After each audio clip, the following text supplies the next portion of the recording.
Meeting will be video recorded and broadcast over local access channel 8 and through the town website at www.eastham-ma.gov. And we have everybody here today except for Fred. Looking at the agenda, and item number 2 is public comment. And I didn't know whether anybody had anything on the committee itself. Comments? And I don't have anybody from the public, so we have no further comments on agenda item number 2. Item number 3 of the agenda, the date is incorrect. Our last meeting was July 24th, 2025. I do not have minutes for July 24th. Yeah. So I'm hoping that we'll have them for our next meeting. So we do not have any minutes to approve under item number 3. I'm moving on to agenda item number 4, 5-year operating budget projection, and I'll turn it over to Rich for that at the moment. It's all sent to you. Does anybody want a copy of them? Yeah. Please. Yeah. We'll take that. Thank you. Okay. So it's a very detailed packet. I'll probably go through quickly the first run through, describing everything. And then I come back to the summary as to the results are. First page here, you have kind of the basis of presentations and comments, and just to kind of cut through this. This is the general fund operating budget only, not the capital budget. It's trying to measure the impact on the tax rate from year to year for the next 5 years.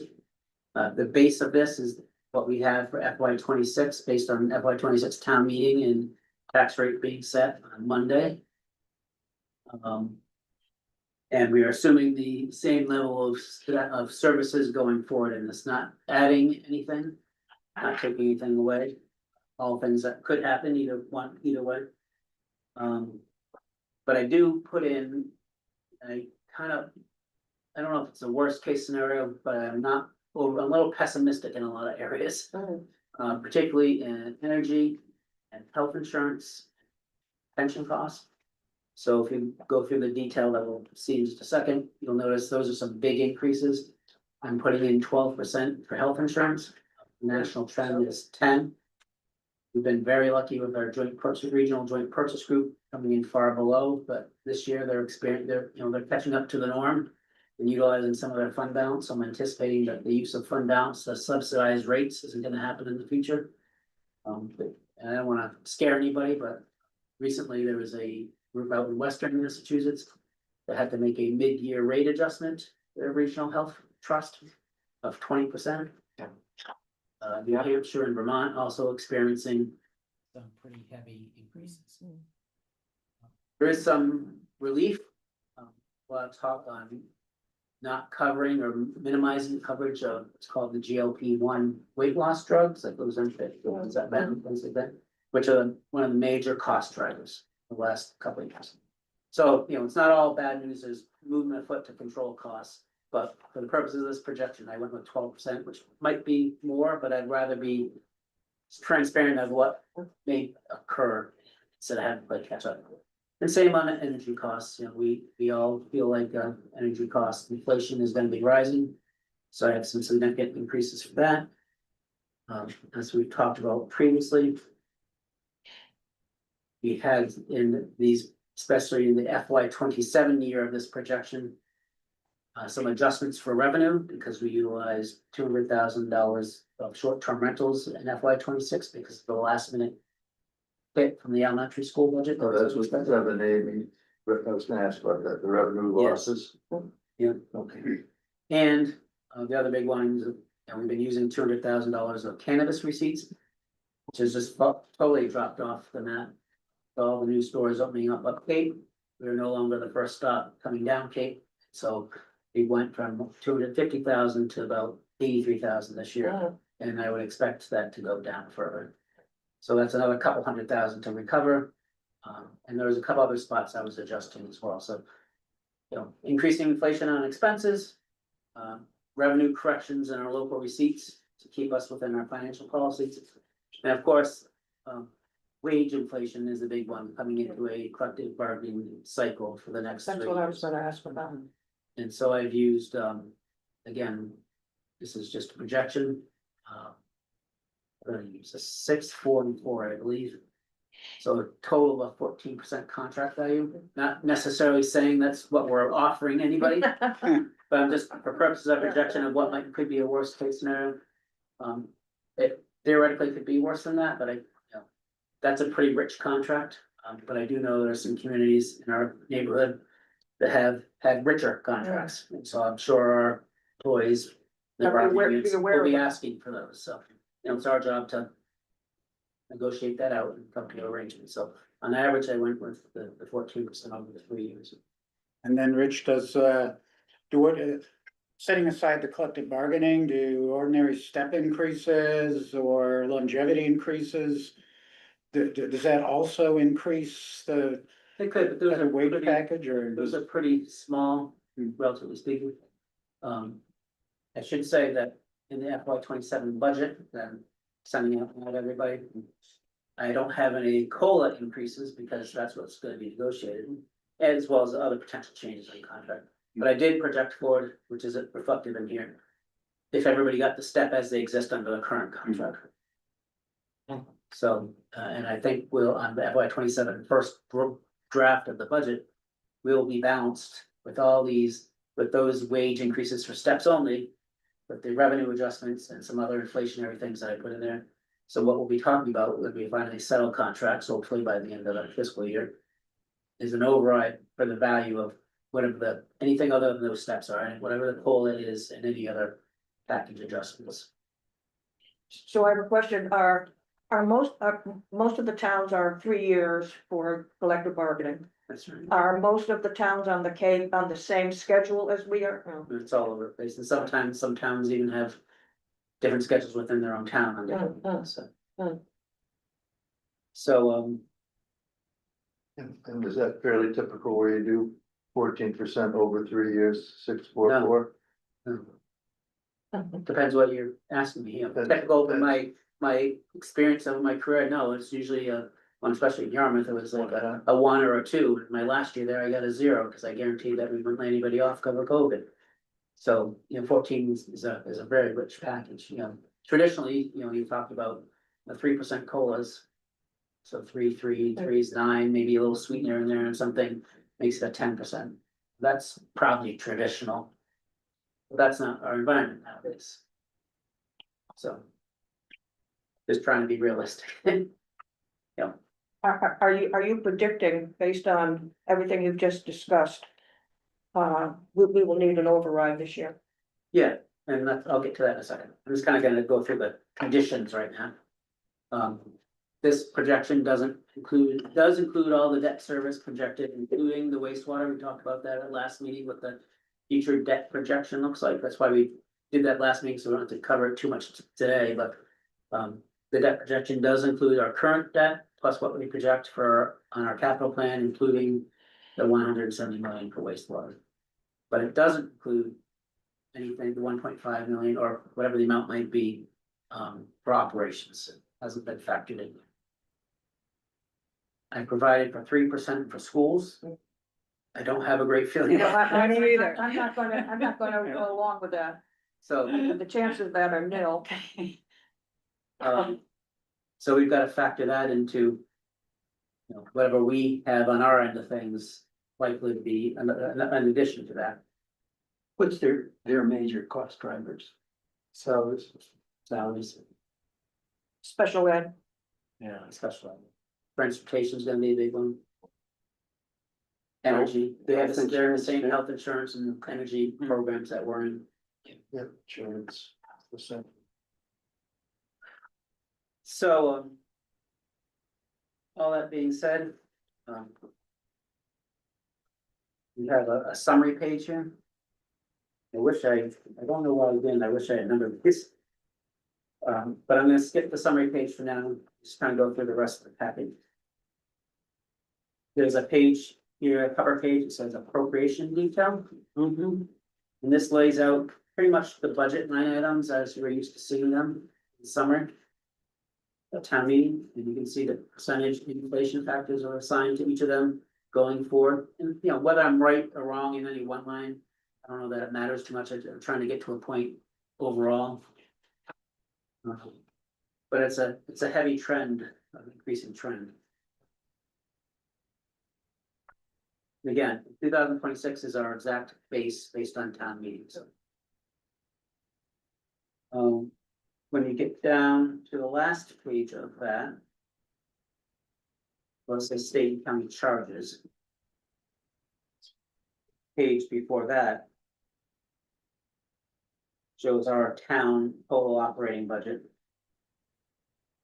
FY 26. That total is 45,804,000. And 27, based on this projection, going up to 47, which is about 47,400,000. Above those totals, you see the debt service. And above those totals, you see the education services. Basically the premise that I just laid out to you. Moving forward, you see a cover sheet that says funding detail.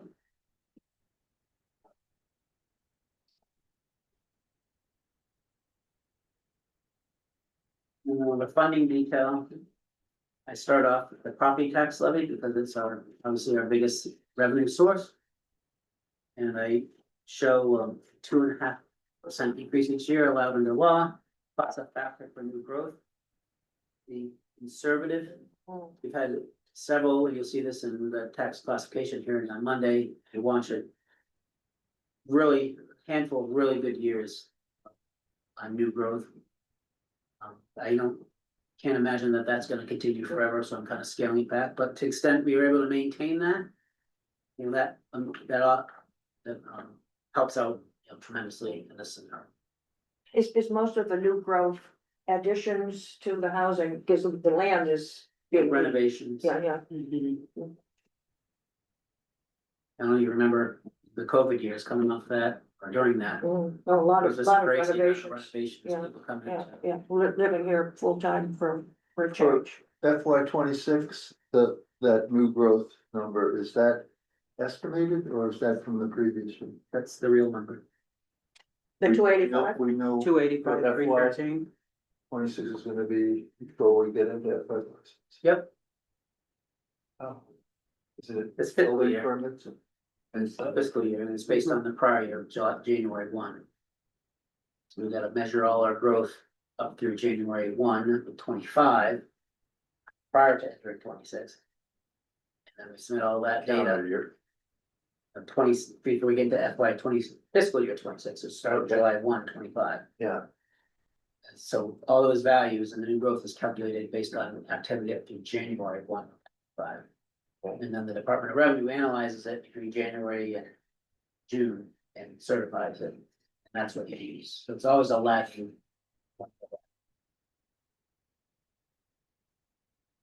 Going down that 26 column, you know, I've scheduled out all our debt exclusions, you know, based on the debt service. And the debt projection. If you were to check, all those numbers match up. Don't check. And then I go into our local receipts, and you can see some differences between 26 and 27, where I made some adjustments upwards or downwards to balance things out. Going over the next page, we have our state aid section, not anticipating getting a lot more state aid for anything, and hopefully, some expense side. And then other available funds. The amount of money that we anticipate utilizing from like the ambulance fund being the big one, and some various funds that supplement the budget. Can I ask under the state aid, given the situation with the government these days and things being defunded and all the other insanity going on, how do you feel that may affect what we might get from the state? Most of our state aid, unrestricted general government aid, UGA, we call it, is funded from state local sources, lottery, not federal government. Okay. That's more entitlement programs, Medicaid, Mhm. things like that. So you do have an override for 2027 of 2.5 million. Yep, so that's kind of the revenue side, so let's go back up. As Mary indicated, you'll come in the 2027 column, the property tax. Showing $2.5 million. And you have it again in 2030. That would be the next 3 years, I believe. Do you recall what our last override was? 1 million, 1 But million, 1.2, of 1 which, million 20, yeah, or was it 1 point? Yeah, maybe it was 1 point. 1 million 20, Million and 20,000. right, 20,000, yeah. Of which, something was settlement of contracts. The rest was schools. Schools. Yeah, I remember that. So hold on to that 2.5 million for a second. In your brain, I'll just give you a quick walk through the rest of this. There's a cover page that says debt service funding arrangements detail. And I think we went through this last month, so I'm not gonna go through it a lot now, but the top sections here indicate the gross debt service and receive going up from 8.3 million to a peak of 12.8 million in 2031. But the middle section kind of identifies how we're paying for it and applying the different financing sources that we've been talking about. So if you look at the summary of funding, 2/3 of the way down the page, the exempt debt taxation, the amount we add to our tax levy, you see that that remains pretty level, going from almost 7.6 to a peak of about 8.9. So that's better than what we had been projecting to town meeting and then pass it, we're a couple $100 on the tax burden better than what we've been talking about at the moment. The rest of this we talked about, so I don't want to get too much more detail. And there's a cover page that says debt service projections. And this is, we talked about this as well. But it's kind of keeping it all in one package. Okay, so if we go all the way back to the first summary page. All those numbers roll up to the summary page. And I'm looking about 2/3 of the way down the page. The green bar.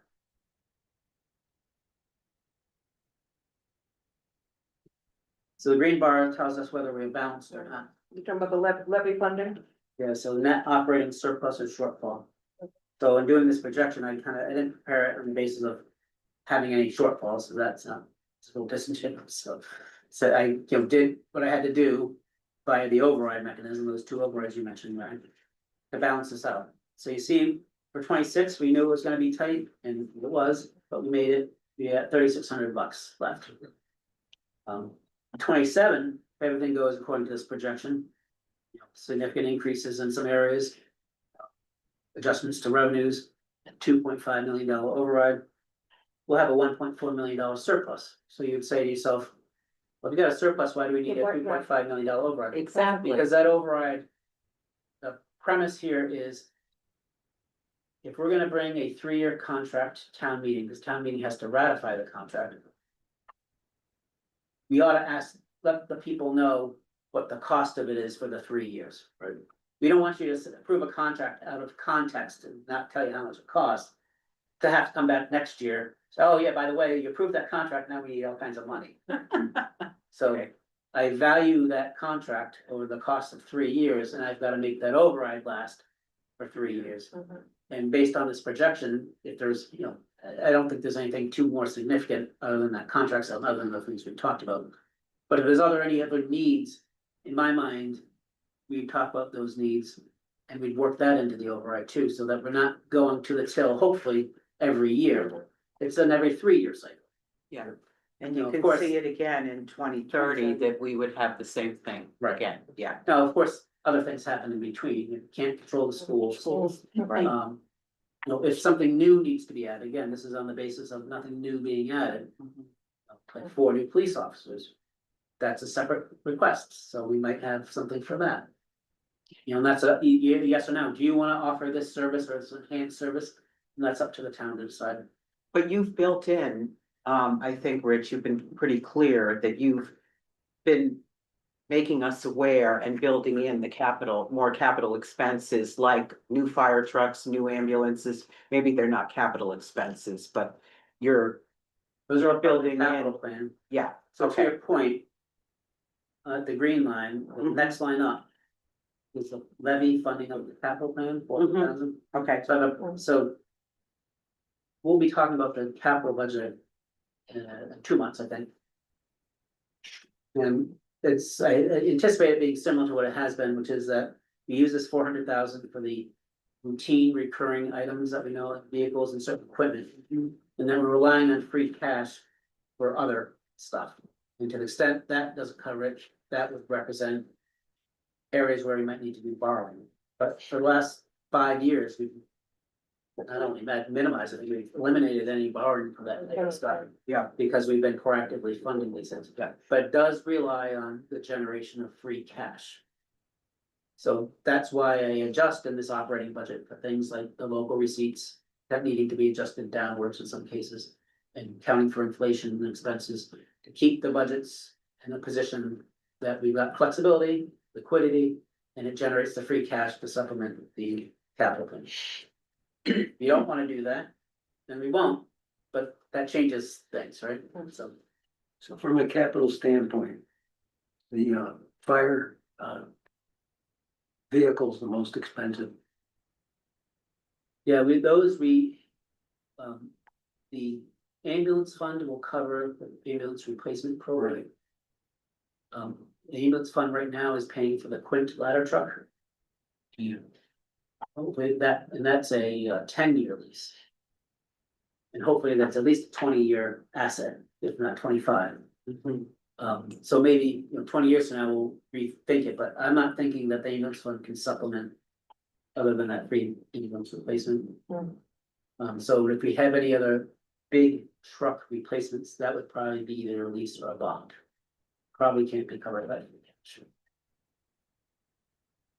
I think that is very important for us to make the residents understand that when we have an override of what we're just talking about now, the 2.5. That we are including the monies that we think we'll need over the next 3 years rather than just the next year, and then who knows what's gonna happen the next 2 years. So I think that piece of it is very important for the residents to understand. Well, yes and no. I agree, yes, it's important for them to understand, Mhm. but I don't think. I've had this in other towns where, and towns a little bit different in their perspective of things. But I wouldn't say that we're asking for what we think we need for the next 3 years. Cause then you say, well, what if you don't need it? Then you've got my money that you Yeah, didn't. which But we've what we- already calculated But that. what we do know is, we do know what the cost of those collective bargaining, Right, value of those costs is out. That's what we're asking for. I would never ask for something that might happen Yeah, on yeah, an yeah, override, yeah. right? Yeah, I agree. So. But I'm looking at the net operating surplus line. So in 27, because of the override, we have this 1.4 million. Now is that 1.4 million? It doesn't show up as revenue or anything for 28. Right, so No, it's- I see why you set the override at 2.5, so that in 2029. We still have a small surplus. Right. But what about the surpluses that if we went according to schedule, that we accumulated in 27 and 28, $2 million? It's a little, I'm not sure I'll be able to explain this easily, But but we would never raise money that we didn't need. So the answer is that's not real, not gonna have a real, When we say One this at point. town meeting, we're not gonna see. we're not gonna have a $1.4 million surplus. We're gonna have. Probably 10 grand. Surplus. And 1.4 million of capacity for the next 2 years. We're not gonna ask for money that's not needed in 27. So this is just for illustration only, so to speak. I get it, so. But So that it represents- gets you to the capacity that you're gonna need Right. in year 3. So when you look at this, and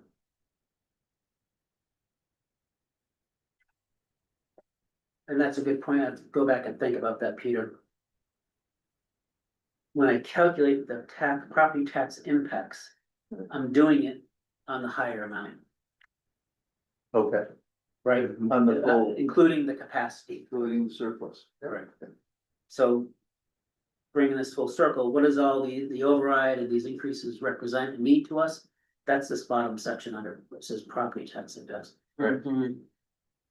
That would mean next year, if all this came to fruition, the median property owner with a value of about $765,000 would go up $453. Now, the reality is it'll be something less because we won't raise the extra 1.4 we don't need. Right. And then the next year it'd be 178, Goes back down. then another big. 211. And it goes up in 2030. Yeah, 2030 with the 2,000,005. But I have also a question on that same section where you have the values, you increase them 2% each year after 2026. Yes, I don't think we've ever had a year where they only increased 2%. we have. We've had years when they've gone down. When was that? You're testing my memory. I don't know, but they haven't. That's conservative. It's been more than, it's been closer to 6. No, we've had years that have gone down, we have years it's been next to nothing. Mhm. You gotta look at a long history here. Yeah, And this is just pure conjecture on my part. What I wanted to represent here is this isn't 3 or 4 years ago where we had a 30% increase and Oh, yeah, a it's 12% and then another 10%. You can see we're now coming down to 4.2%. It's slowed. And so that's my general sentiment over the next 5 years is property values will be slowing. I could be perfectly wrong. Mhm. It doesn't really change too much. If everything changes in unison, the result's gonna be the same. If it went up 10% next year instead of 2%, it's not gonna change the impact. Because the 10% increase of a median valued home instead of a 2% increase would result in a lower tax rate, Mhm. the rate of vertical leasing. But this is just a plug to generate what a tax rate might look like approximately.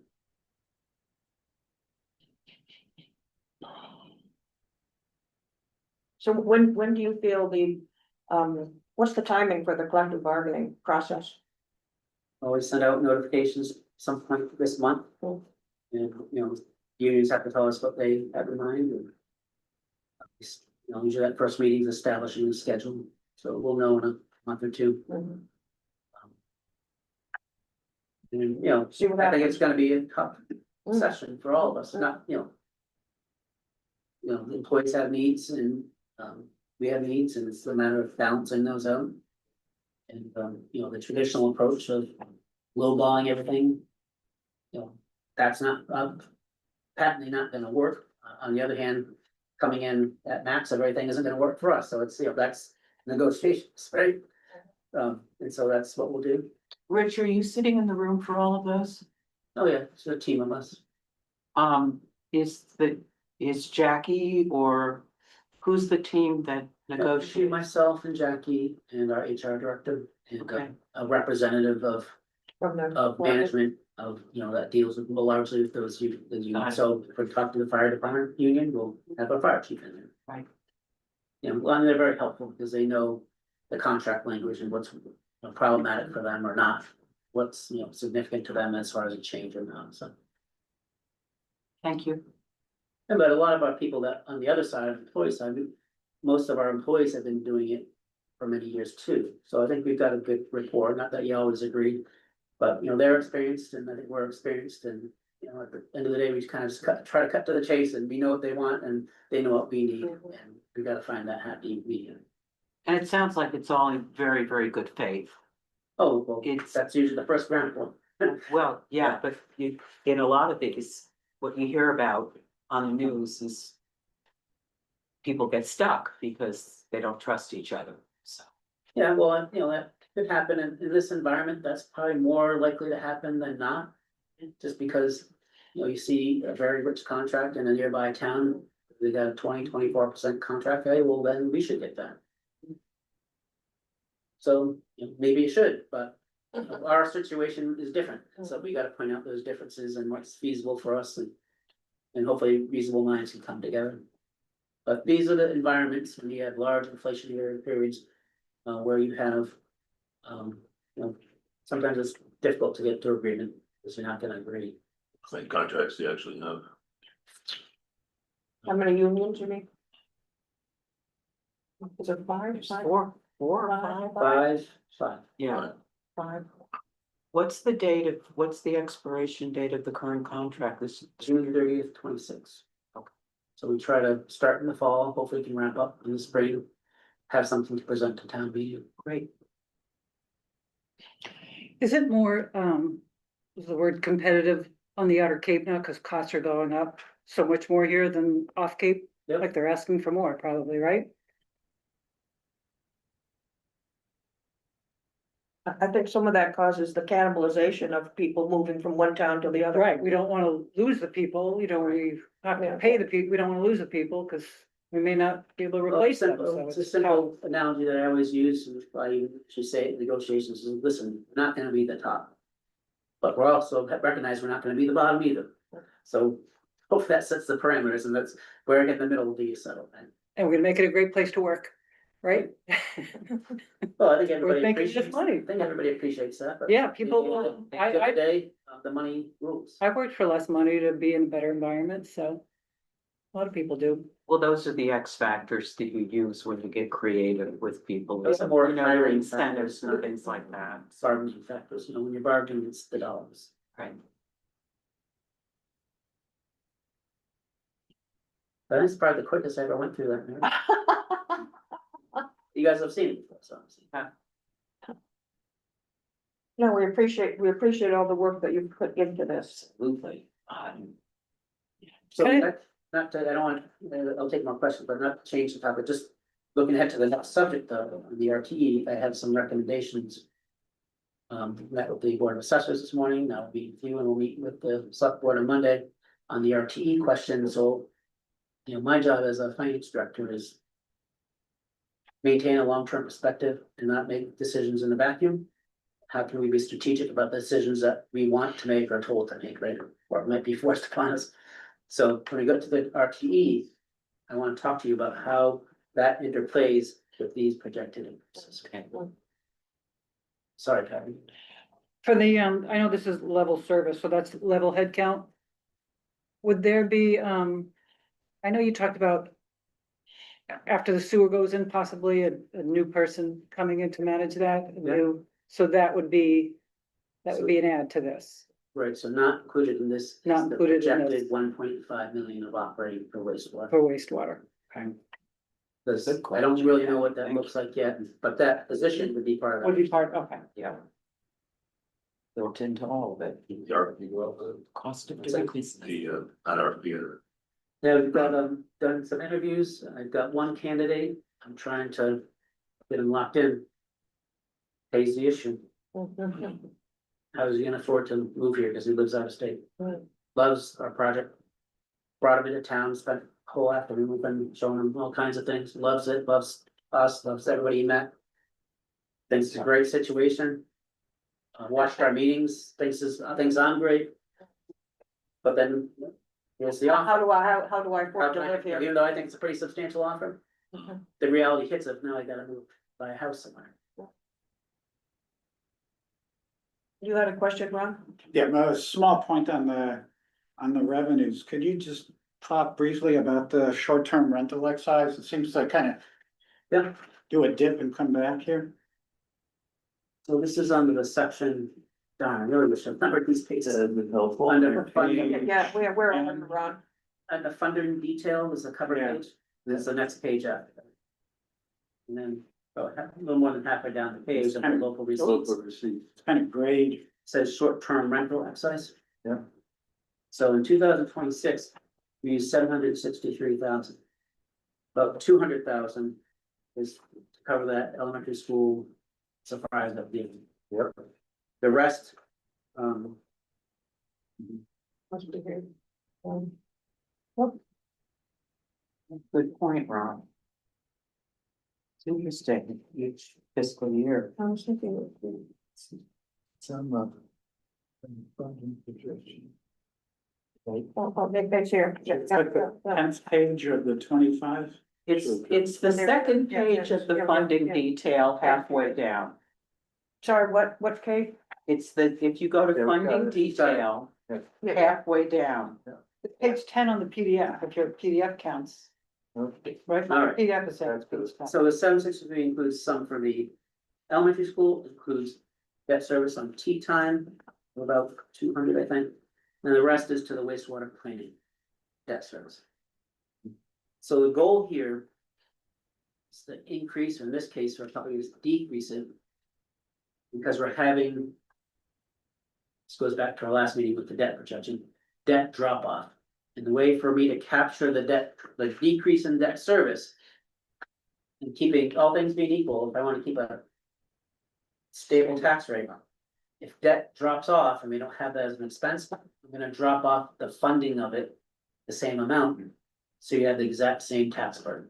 So these aren't the total revenues then, these are just the What we're amount gonna use. dedicated to the operating What budget. we're using. Yeah, Gotcha. so gotcha. you see it dropping off next year, Down to 260. and then I'm ramping it up because new debt service is coming on, I'm gonna start using some of it to fund it. So in 2029, then, is that because we've now done, So in 2029 would represent using all of our, it's in, you know, it's in the debt page that I showed you. Right. Debt funding sources, right, but it's using 1.5 million, which is what we're estimating right, to okay, have on a pretty consistent basis. got it, But it's higher because I had, you know, we dedicated it to town center plaza debt service. So in those years, if we don't actually collect 1.6 or 1.7. In my mind, we'll make that. Equal or drive by utilizing a wastewater stabilization to balance that out. Which is why we're keep putting money in that, smooth out if we don't have the questions. Okay. Yeah, makes perfect sense, thanks. Makes sense if you hear it over and over again. It's hard then when you look at that line 2 weeks later. we're all learning, that's the whole thing, you That know. was a good question, yeah. It takes, what, 3 years, and then 3 years, and then another 3 years, and then we're done. And then you can't come back, you've been whole committee, and you finally learned what you. So on the next page, Rich, the explain the ambulance fund lease repayment. Is the repayment is under revenue, I'm confused. So these are transfers in from the ambulance fund to the operating budget. Okay, it's the next So- page, it's under. All the leases we have, right now we have the ladder truck. Had 2 ambulances, that's done in 20. Now we're in 20, 1 ambulance in the ladder truck. That's the 258. And that'll be the case for hopefully another year, and then we add another ambulance. So it's, Cause we're starting so we have 3 ambulances now. So we're starting, I mean, they used to have 2, and they bought the 2 together, so they're exactly the same. But that's problematic, cause now you got 2 old Yeah, at the ambulances. same time. That's not good, yeah. And so having the third allows them to stagger the mileage between them all. Oh, We got get a it. little bit more life out of them. Yeah. But then we have a consistent, every 5 years, we're replacing one of the ambulances. Or is it 5? Might be sooner than that, every 3 years maybe? Every 3 years. so it's, so we get money from the ambulance fund, the line before that. 600,000 going to the operating budget, Right. and then the repayment is actually how much they had to repay of the loans for the ambulances. And we gets into this budget from the ambulance fund. Yes. That's what Jim. So the key is, so part of the budget process that you see when I give you your operating budget book, I do 5-year projections of all these other funds, including the ambulance fund. Yeah. To make sure it can support these levels. And that's one of the reasons why I haven't increased to 600,000. Yeah. So you asked a question about federal funding, we're not gonna do state aid, but there was a program the state did. I forget what they call it. But if you submitted a cost report, it demonstrated your costs compared to what you got reimbursed for an ambulance ride for Medicare. Medicaid patients. The state had a program where they reimburse you that differential. Yep. And so You know, our first year, we were making $130,000 a year of extra money by filing that report and getting that money in. Then it went down to 80, then it went down to about 60. And who knows what the program's gonna be now going forward, because it's funded, that's a, you know, an entitlement program funded by federal dollars. So we're assuming zero. So that might go away. What's the first one on that line, PEG access fund, That's our media cable access fund. what's the cable access? We get a 5% of all cable subscriptions come to us through Comcast. And that goes into that fund to support our cable and media operation. So they're, Not increasing that, matter of fact, I decreased it a little bit they were down at Because, steady um, level. because we've seen a lot of people cutting the board. Not buying cable. Right, And the cable companies are very clever now. I don't think this was the intent. 1980s, whenever this law came into effect, but. The way the law was written, it was the 5% or the surcharge was on cable. But now there's streaming services, now they do internet, so you don't get the 5% on that other stuff that they added. Just, and then the surcharge, they added, just on that base cable subscription. So they're gaming the system that way. yep. They game after. How about on the with the WIIF, That's CPA money. that's assuming that That's assuming the, you end up splitting the The 3% 3% into one and a half, one and a half. yes, Now, shouldn't that go up? Once, if it gets put in 2028, shouldn't it go up along with the tax levy? Since theoretically. Let's see. But I do have a question in that same area where you have the CPC funding, that's the 40,000 that the Community Preservation Committee is paying to pay for part of the salary for that person, but you don't have it for any other year. I thought you'd like that, I'm sorry? thought you'd like that, Goes away. trying to absorb it. Saving money, Mary. Trying to absorb it from the budget, but also, you know, if we're gonna take half your money away from you, you know, at least we can do is absorb that. That's nice. I love it. Give you a phone. Mary, just take it. Because normally when a committee wants a position to be incorporated into the budget, it's a hard task. Just, And we've been paying say thank 40,000, you. we've been paying 40,000 for a while. just say thank you. So that's what I couldn't believe that you've got it listed the way you have. It's great.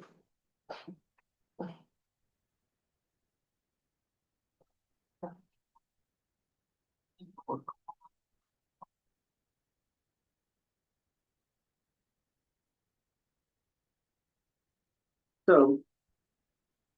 There are no more questions on, might be a good segue into the RTE. Yep. Yeah, So I'm kind of excited Can't to wait. show you. Let me turn that. I'm gonna give you, now you sent out late today, a new one. Yes. Is what I sent you had, I think 1,250, or the actual number, we just had our, so I'm gonna give this to everybody who saw me. But I don't have a highlight. The past week, that's it. Thank you. Someone. There you go, Patty. Oh, wow. There you go, Okay, Patty. so Thank you, Barb. Oh. So I don't need to use my. does everybody have one? Yes. Yes. So I know the original one. So you can tell the difference between the one and the one I sent you with thanks, because this one's numbered, Oh, Wow. page 1 through 9, Yay. yours was. or was it 9 pages, was it? My One of one, eight. my, Alright, so this one's 1 of 9, yeah, two of because I them, added a page at the end. yeah. So this is different because we cut off the accepting of applications. And so we know the real number. And out of 2,584 that we anticipated, Mhm. we've gotten 1,350. 1,360? 350, that's that number there. Yeah. Yeah, that's what we thought. So about 52%, 53, something like that. Is that in sort of in line with what you had hoped? No, it's a little less, Right. but on the other hand, it's 2,584 the right number too, you know, so Because you don't really know till you know. This is why there's some nebulous planning about this. Right. But that's our number, so we gotta go with something. And so, because we have 1350 and not 100%, you notice on this summary page, page 2, I've got 3 boxes, one that says 3%, it says 5%, one that says 10. So originally I was just gonna do 5 and 10, because that's what the select board had kind of been indicating they were contemplating. But then I had an idea, so I added 3. So let me tell you about the idea. But each of these are set up the same. Full participation, meaning everybody, the 2,584, got their applications in and are gonna get the benefit. But the reality is the initial participation was only 1350, so this initial participation column is what's gonna happen for this year. That's based on the 1350. Right. We're stuck with that, that's not mentioned. Right. Mhm. So on that basis, on the initial participation column, the median property owner will have, that's a resident, have a benefit of $150 at a cost of $38 to a non-resident. Then I got the average there too. So we put aside, I should say, the 200,000. I'll get to that. in a Oh, second. sorry. Got a process here. The break-even value is 4 million. It's actually something different, but I didn't want to do this precise calculation, so it's close. It's about $4 million. So next line down. Yep. Who's the next part? Another important thing to know is if everybody participated, the amount of tax levy that's shifted between the residents to the non-residents is $483,805. But since not everybody is participating, the actual amount of shift is gonna be 252, which is why the benefit is greater under the initial than it is under the full, because you have less people participating. Yep. And then, of course, we got the tax rate with and without. So, but the amount of levy to shift is important. Because what can happen if person 1,531 comes through the door and says, hey, I didn't get this exemption on my tax bill. I want the $150. We'd have to give it to them. So the exposure is the difference between 1,530 and the 2,584 that might show up, whatever that number of people is, that might show up after the fact. We have to give them a refund and an abatement. In charge, That's the law. yes, and charge our overlay account for it. So that's what this number means. A little bit further down that column, abatement potential. It's the difference between the 483 and the 252. Right, yeah. We provided for 200,000. Right, so we're off So we'll be 31. short 31, not 100% is gonna come through. I'm calling this, But that's why you did the and 3%. that's why I did the 3%. And well, it's not the only reason, it's part of the reason. So it's financial impact neutral to us at this point. If we did a 5%, we've got a potential exposure of 185,000. Yeah. And when we utilize, we've got plenty of overlay to fund it. It's just that the overlay contributes to our unreserved fund balance. And that would be a reduction. So if we had that amount of reduction, I would definitely be asking it next coming town meeting for that amount of money coming back to put us back to where we are. We don't want our fund balance going down. Not that we need it to skyrocket up, but we need it to, we're at a good spot and we need it to keep pace with the budget. Having a decrease in fund balance is a sign to our rating agencies that got issues. And then a 10% exposes us to over $500,000, and that's a big hit. So for that reason number 1, I will be recommending a 3%. Reason number 2, you have a question? So I have one. So if you go to the 3% on the abatement thing, so it would be 2,584 minus 350, 1,350 times 150. That's how you get the number. No, that math won't work out exactly because people have different value houses in that whole range Okay. and we don't know who they are. So the pure math would be the levy shift versus, I guess that's an estimate too. Well, cause when I did it, it's off by $15,000 compared to what you have, so I figured it was an estimate. It's cause I think I did the 252 based on, maybe the median or the average, but the reality is, it's all over the spectrum of values, right? Thanks. So I guess, yeah, so this could be off too, Not by much. some amount. It's approximate. Yeah. But It's close. This abatement is year one only, like, year two. Well, presumably, when I talk to other towns, year two still has a little bit of, Still does. but relatively negligible. And year three, it is what it is. Mhm. And then after the fact, what percentage that didn't originally submit the information come in and ask for it? 50% come in or 80%? You don't know. It's a total guess.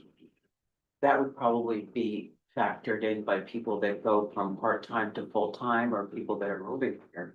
People look at it Or and say moving 38 away. bucks years, I don't know. I don't, So this next section that's kind of yellow, that's the estimated increase without any RT. It's in any case.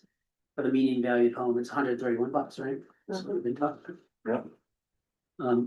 But. Go down to the blue section. If you have an RTE, the median valued home.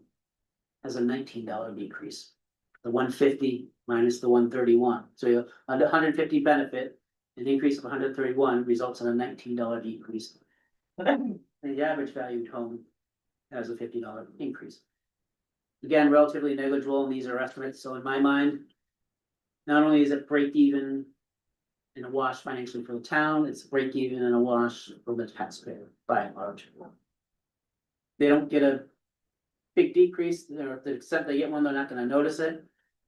But it's not going up. Decrease, yeah, increase. Versus if you did a 10%. You'd get a median valued home would see a $378 decrease, they'd probably notice that, Mhm. they'd be like, great. Now, this is where I tied into this projection. That's what page 9 is that summary of our projection that we were just looking at. You look at 27, if we come through and have a $453 increase. They're gonna forget they got $378 and just complain about the $453 increase. You know, it's a thankless job. God. But we can So- raise the percent that year. That's what. That's where you're getting at. So that's the reason number 2 for my 3% recommendation. Crafty. If you did 3% now, You can and raise it doesn't have to be 5 or 10, I mean, you can do fractions, so we do 11.73 if we want. But however precise you wanna get, but let's just say, just for easier, that you wanna do a 10%, and at that second year. It's gonna be at the full participation amount, or probably something a little bit higher than that. So call it $400. Pretty much is what we're projecting for an increase, isn't it? Where is the select board sitting with this right now? They don't, they've talked to them, some of them individually on this. And this is the discussion we'll have on Monday. Okay, are you looking for anything from us in terms of, Well, Mary, please, I let her handle that, but but the people who they're. Yes. Yeah. So my recommendation is, if you are inclined to adopt an RTE. Just as what they are, that's vote number 1. Vote number 2 is then how Percentage. much. The And percentage. my recommendation is 3%, and use a strategy of incremental increases. I don't know where they ultimately want to end up. Theoretically, they can end up at 50%. Now that we're a seasonal community, we could be up to 50%, is that correct? Yes. Most towns are at 20, somewhere between 25 and 35. But just for the sake of argument, if you want to be like Provincetown, Truro, Wellfleet, and Chatham now. And Tisbury. You'll be at 35% at some point. I would recommend. Don't give everybody a benefit because in year 1, because they're gonna forget it in year 2 when you have an increase.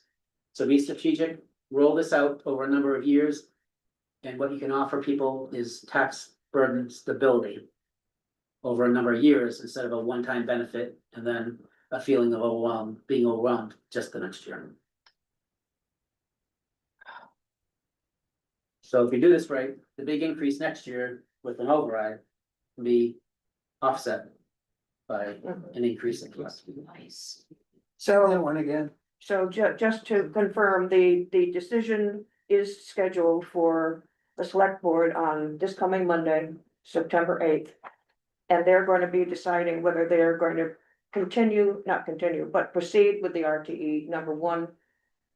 One vote, and a second vote will be the percentage. If the RTE passes with a vote, then they're gonna have to take a vote for a percentage. Right. And we do not have any, obviously, we can say what we wanna say, but we are not going to be voting on it from the town perspective. So Roy asked, so I think you were asking Royce to clarify. So the value of an RTE at 10% is about $400. The increase next year with the override, based on the projection that we just talked about, is about $450. So you can pretty much offset that big increase next year if you start at a low percentage and ramp it up in year 2 to go up to 10%. Because we all know whatever they start with is not where they're gonna end up. Yeah. That's just. Didn't you talk about that early on, that you'd love to do the RTE on a year where taxes were going up a lot? So this gives you that flexibility, like all the paperwork's done now, you just change the dial when we see a big tax increase. We soften the blow. I never thought of that. And to be clear, soften the blow for tax residents. Let's say the other. The other folks? Their agenda, It's on there, it's, yeah, I know it's on there, I just, yeah. So you really don't help the people that Right, it's. we wish to help, because it's Yeah. impossible to know who they are, who are really struggling to pay their taxes. So in year one, if we're at 3%, it's really negligible. But we're helping them, and this is probably not a right assumption, but. If you're here now at the current level. And you're making a go of it. By taking this strategy and minimizing increases over the next 3 to 5 years, because you have a phased approach. You're giving them that stability for the next 3 to 5 years. They're not getting a benefit, But you're not But you- increasing. they're holding steady. But with the one exception is, after this is all done. Colleen's gonna kill me because she's been working her tail off, but now we gotta get to work on our residential taxpayer assistance program, which is targeted help. So if there is somebody that needs target, so that's the other part of this conversation is you've leveled the playing field, we stabilize things. But people still really need support and help beyond that. We have a mechanism for that too. Well, and I think, But- Rich, one of the But things. do we? Yes, How much? Okay, let me, to follow up on Roy's question. Do we know how many people are struggling to pay the tax bill? no, we don't. Guess that percentage.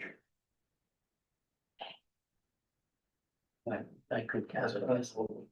But one of the things I think that is what I'm hearing that sounds really good is, you said it, it's stability, stabilizing things.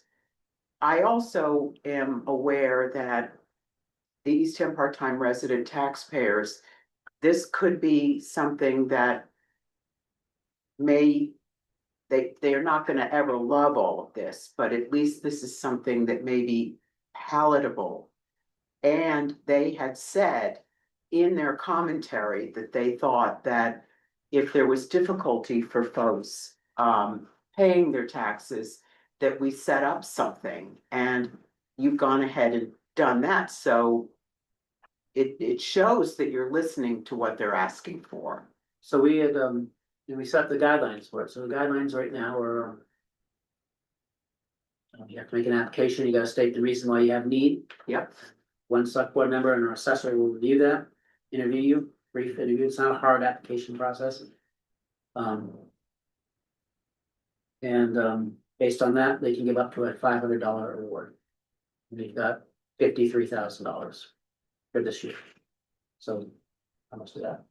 100 some odd people. There's probably, my guess would be there may be 50, maybe 100 residents. Well, it also depends, because, if you're elderly, we have a deferral program, and we can eliminate your taxes altogether.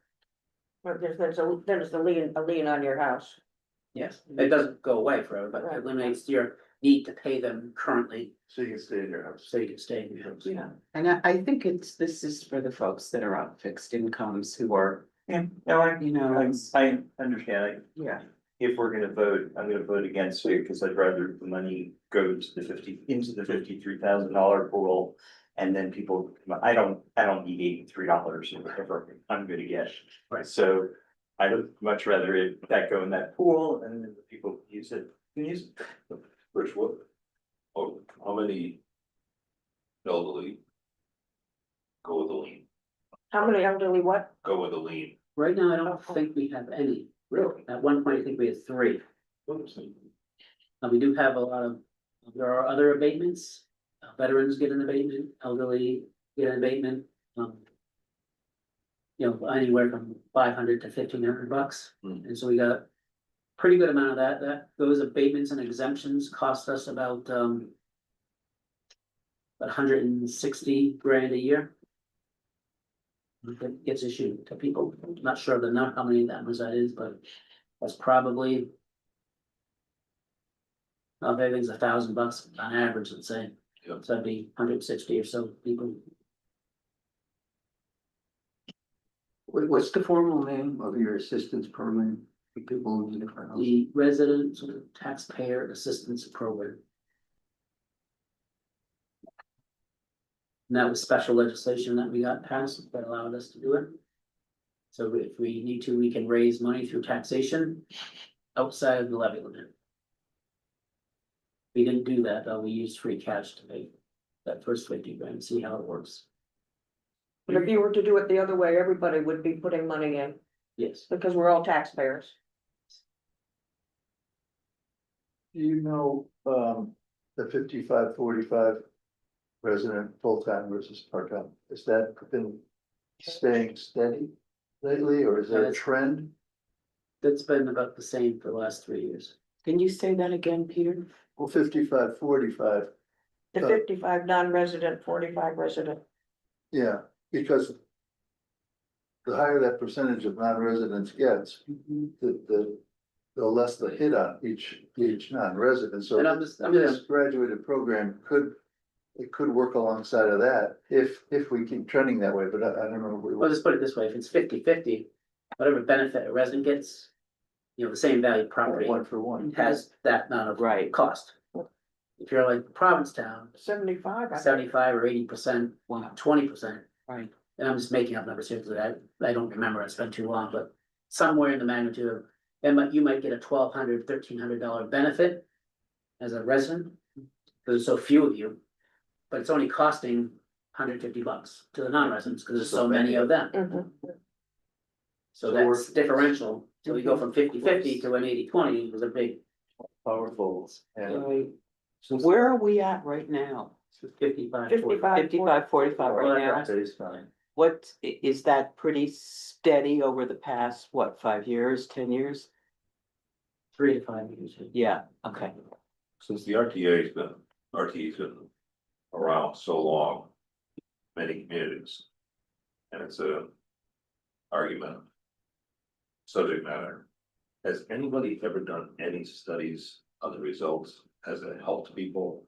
Other than saying, of course it does, because it's gonna lower income. But is it hurting people? The people that rent somewhere else that own their property here. Has there ever been a study done that says this has really helped out the community? Not that I know of. Yeah. The only thing that I can speak to about it is I was a resident of the city of Boston. And our residential tax exemption was 50%.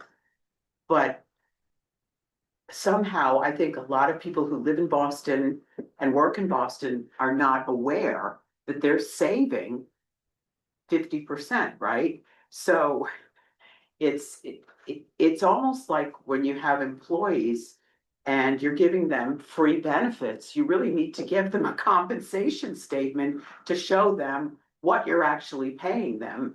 not just in salary. So I wish there was a way for us to be able to show people what it is that they're getting.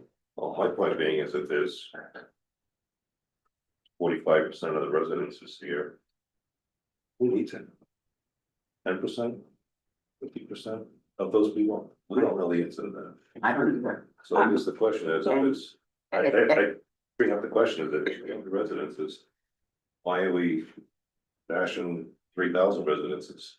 When there's other means of helping those individuals, those households. Well, not every town did what we did and got special legislation. I mean, it took me 2 years to get through the state legislature and a lot of haggling to get the fund that we got that enables us to help people. Okay. Nobody else. So So we're we're the in a only different ones. situation. So we're the only ones that have. I do think, I don't wanna talk out of school, but, I think by and large, it's pretty well understood that's an imperfect tool, imperfect policy. But it's a provision of state law and 13 cities and towns. Might be more now. Haven't implemented it. Where's the MTE? By elected officials. So. So the other one, what's it called again? Taxpayer system. Taxpayer assistance. How was that funded But you and I, We did 50,000 from free cash, we got a donation, in the budget? and I really wanna do, I've got some more work to do on the East Hampton Community Fund, which is kind of like the overall umbrella of this. But once I get that work done, I really want to make a push on soliciting contributions. So, to your point, Steve, even though you don't think you need it, maybe, just being a little clever here, you apply and take advantage of it and get $150, and then take the $150 and put it in the taxpayer assistance. Exactly. if you don't need it. Exactly. Yeah, me too. It won't happen. We're gonna take the money. Well, some people, So I guess that's but helpful then. some people probably have millions will take it, Yeah. while people who have nothing won't. So it depends upon your cost of living When and the tax bill goes out, we talked about including a little something saying if you want to Yeah. contribute to. yes. And the wording could be if you'd like to contribute your residential tax exemption. Yes, that's a good point. So I would do that, cause I was just talking to my neighbors over the weekend, and they said, yeah, I mean, I do that. And it's actually more than $150. Let's look at the. Let's look at Let someone donate. the benefit at a median property is $150. But. If you didn't do it and you were eligible. Your tax, what are you doing? 194 now. You're gonna pay. I don't know if I can do this math. Yeah. You would have paid. Would have had a $19 decrease, Mhm. but without the RT, you would have paid $131. Oh, But since you didn't apply, even though you're eligible, you're actually gonna pay $169. Right. So your taxes went up. So it's more than 150, it's $170, $150. I did that math right. But by not applying and getting the reduction, your taxes are actually going up because the RT creates 2 tax rates. Or- I just want to add a couple of comments. I attended the Climate Action Committee meeting a couple weeks ago. And in the process of discussing that, I took some information down that I thought was of interest as far as this issue is concerned. And according to the Climate Action Committee in Eastham, Eastham has the lowest median income of any Cape Cod town. And it's 72,000. And 32% of the residents spend over 30% on housing. That's high. So one of the things we look at every year when we go through the budget, we say, what's the impact? What's to the tax burden? That's one of the metrics we have. I think it's imperfect because it's coming from the state and it's a 2-year lag on the data. But it's looking at the tax burden as a percentage of the Median income. household income. And So I like to measure that against other towns in the state. And, I think this year, I don't have the number off the top of my head, but I think we're probably under 12%, which is a pretty good position. So we're pretty low on the percentage compared to other towns. Most towns are in the 15, 16, 17%. That's So that's- burden relative to income.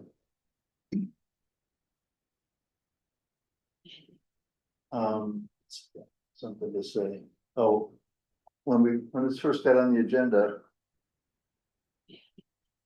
one of the things that occurred to me is I'm not sure it's if anybody cares or it's the finance committee's purview to voice an opinion on whether it's a good idea or not. It's policy and that's select board is what I figure. But I think we could offer an opinion on what might be the ideal or our recommendation for a percentage. And my initial thought was it should be somewhere where the result would be close to the amount of overlay we get put aside, Mhm, which would The sort of back up, 200,000. which would back up this 3%. Yeah, yeah. So, I agree. you know, I don't, maybe we should, take a vote and, pass that along to anybody who wants to, cares about our opinion. Board of Assessors took a vote this morning. They had previously taken a vote to recommend it at 5%, and then that was like the day before I did my projection. And then when I got that, I talked to Colleen, but oh darn, I wish I'd known, I would have gone to the meeting. So I went to the meeting this morning and they revised their vote to the 3%. Recommended 3%. So they are recommending, that the RTE be put in place at 3%. Yes. And Peter, to your point, because I was wondering the same thing. In the third paragraph of our chart of the committee, everything you said, but we're allowed to raise issues identified by the committee as requiring the attention of town officials. Right. I would say this Mhm. requires the attention of town officials, so I don't think we're out of line. Yeah, I agree, I agree with you. My only question for the members of this committee would be, and it's in response partially to you, Paul, is, we could probably say that it's the sense of our group. We recommend the 3% to start, but I'm just wondering if there are people here who are actually not in favor of implementing an RTE altogether. Sure. See, and that's important too. So I think Yeah, that, it's two different issues. right, I think we need two different votes, so that, I agree. yeah, okay. All right, Does everybody agree that we need two votes? One vote would be, are we in favor of implementing the RTE to begin with? And then of those people, if they vote for it, are we I'm sorry? How much? Yeah, are we in what percentage are we in? and I favor? think it's the whole group, Everybody whether they're in should. favor or not. Oh, I agree. Okay. But then shouldn't everybody then vote on the percent? Yeah. Rather than just the people that vote yes, that's what I. Good of I was just- everybody. Yeah, sort of. Okay.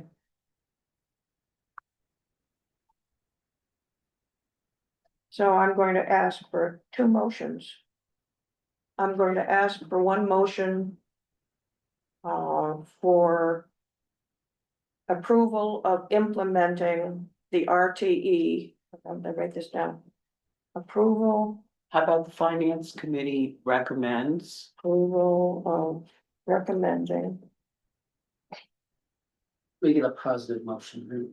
I'm sorry? Everything's a positive motion. So recommendation for the implementation of RT. To Of the RTE. implement Implementation of the RTE. the RTE. For fiscal year. 2026, right? Yeah. Yeah. Okay. Does somebody, I'll make the motion. I'm gonna make the motion that for approval by the finance committee. of recommending to implement the RTE for fiscal year 26. I'll start with Kate. So we have a second? Oh, second, I'm sorry. A second. Thank you, Mary. Mary is first. Patty is second. All in favor What are we in favor of? of recommending, of approving. Of recommending to implement the RTE for fiscal year 26. Voting on what- Recommending, I think, to support the the select board, RTE. is it to the select board? That that they implement an RTE? Right? How should that be? Who's our word? The motion's Paul. clear. I'm sorry, The motion's clear. the motion is clear, okay. Discussion? Any discussion? Yeah, I'll just say what I said before. Mhm. I don't know why, I don't wanna get into that fight about whether it's a good idea or not. I don't think it's my problem, so I'm gonna,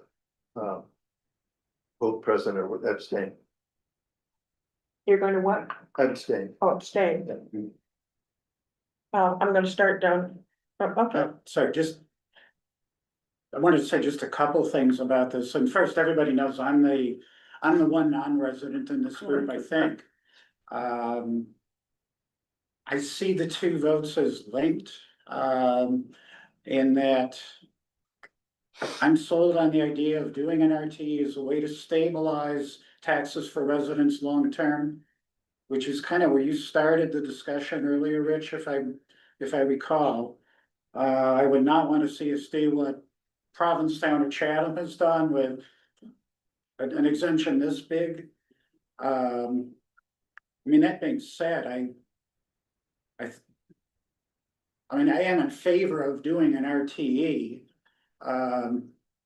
But I don't know, I'm not sure there's any way, given the decisions we have to make here, and that this, how the select board will have to vote on it, that there's any way of saying, well, here's what we ought to do 3 years from now, let's say. I think it's in your second motion, if you wanna make that after this vote, you can make that part of the motion that you start at 3% where you want to start. Right. And utilize a strategic phased-in approach to increase.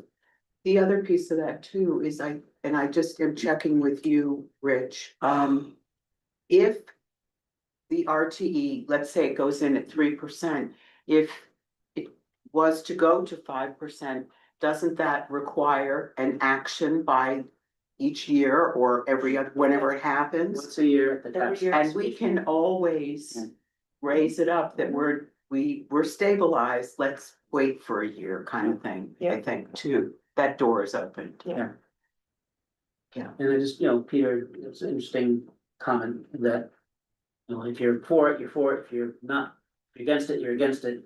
But if you just don't think you should participate in the policy decision, then abstention isn't really appropriate. But doesn't mean you can't say, hey, if it does happen, we recommend it, the phased-in approach, I guess my feeling now and where we are in this country, we don't need another divisive issue. And this thing is divisive, even though I must say that there were some people who were non-residents at that meeting we had at the high school, or I think were inappropriate in their comments. But here, we're just pitting one group against another. And that's what's going on in this country now. And that's my problem with this thing. And I see a great structure there. What Rich has designed here for implementing it and moving it along. As long as we move things along on a very stable, even keel basis, but if somebody brings it up, well, let's do it 15% after year one. Where are we then? That's the problem I see here. And why did this just come up? I'm not just been here for a while, but why did it come up now with the select board? I know, It's been on the agenda for the select board for years. I know. They voted for it every year. They voted against it. But they have a vote Yeah. regarding their decision every year. One of the things I did when I got here is I asked them, if you're gonna have this discussion, have it in January. Yeah, And so that way, if we get an inclination that After. they're gonna do it, they're not telling me the day I'm supposed to be sending the tax bill, so.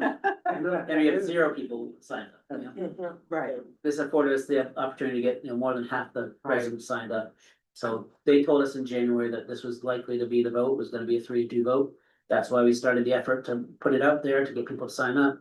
And now the official vote comes at the tax classification hearing when we have to set the tax rate. right. They have 4 options by law they're supposed to consider.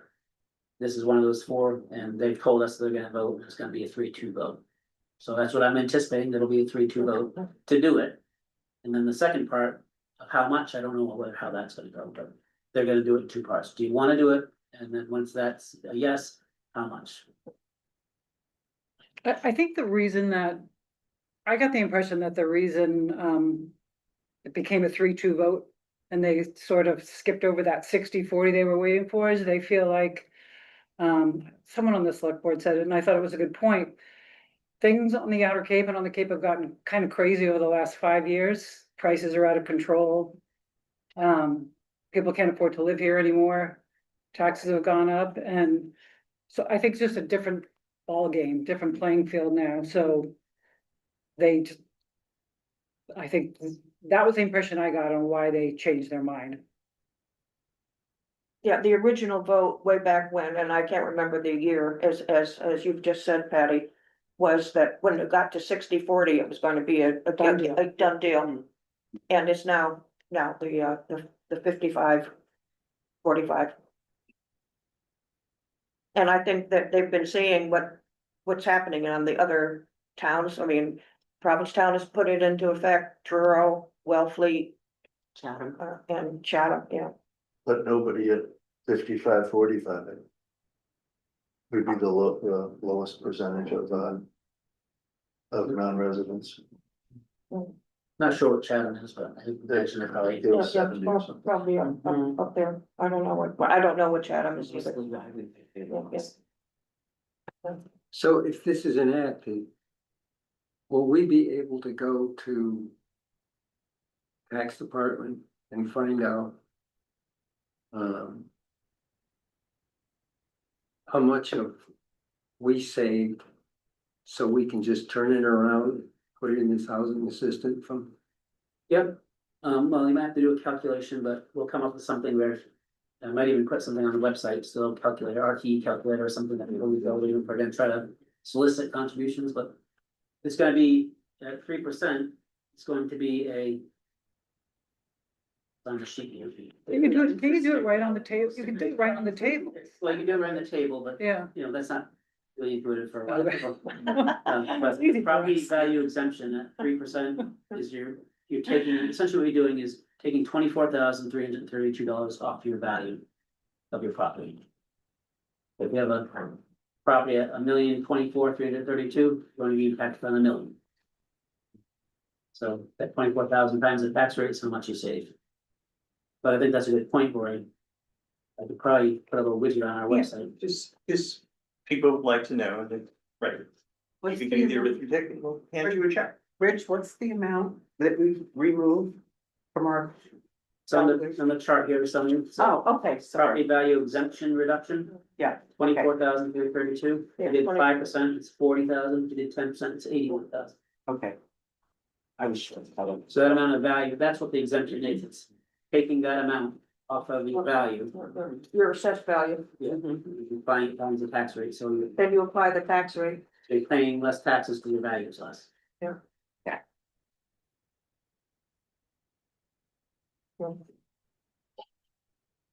Any other discussion? We have a motion on the table. I have Peter is abstaining. I am for it. I'm putting my name down as for. Patty, I'm for it. Kate, I'm abstaining. I'm sorry? I'm abstaining. Okay. Kate is abstaining. Paul, I think Rich did a great job explaining it and how keeping things level as a resident, I'm voting no. you're no.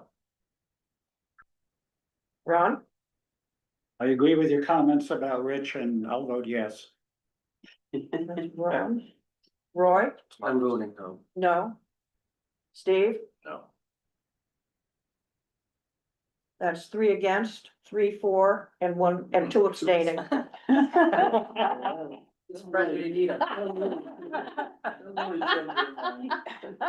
I just heard from him and he is abstaining, so. And Fred is not here. Fred, I'm saying Fred is But, abstaining. 8 votes for Rich. Yes, for sure. Okay, so as I said, that's 3 for, 3 against, and 2 abstaining. And so, we need a motion. Second motion is regarding the percentage to apply. And do I have a motion to, how do I phrase this? I think Ron had a good motion. Motion, Ron's motion, put words in your mouth, but I'm going to, was to adopt a 3% motion. RPE for 26. To recommend the select board 3%, yeah, Motions motion for the select board to adopt, to recommend. That the Recommend. select board, yes, recommend that select board adopt a 3%. And then there was 3% RTE. RTE 26. for fiscal year 26. And this is what Ron's Oh, yeah, idea here, and to how, utilize a strategic phased-in approach in future years to offset future increases. say that again, I'm not writing as fast as you're speaking. And to utilize The strategic phased-in approach strategic phase in Phased in. approach In future years. for future years. for future years. Can I just suggest to consider using a rate as opposed to To making it a done deal? consider utilizing, Using a strategic phased-in approach. So otherwise, it sounds like it's a done deal that it's gonna keep going up. Good point. well, but you say, but to utilize Well, strategic phased in approach, that's sort of, Okay, well, I get your point. If they wanna raise it, we want them to raise it in a Yes, phased in that's manner. right, We're not recommending they raise it. right. yeah. So if raise, perhaps saying if a raise is to be considered, we strongly recommend a phased in whatever, blah, blah, blah. Would it be less awkward if we had 2 separate resolutions here? Or should, rather than No, I think. putting everything in the one? You're talking about the percentage and the phased in action. Of saying, okay, we support, and again, I'm just thinking while talking here, but 3%, we recommend 3% in order to, For fiscal Yeah, in year order- 26. for fiscal 26 to stabilize taxes and for residents and to avoid, and to avoid,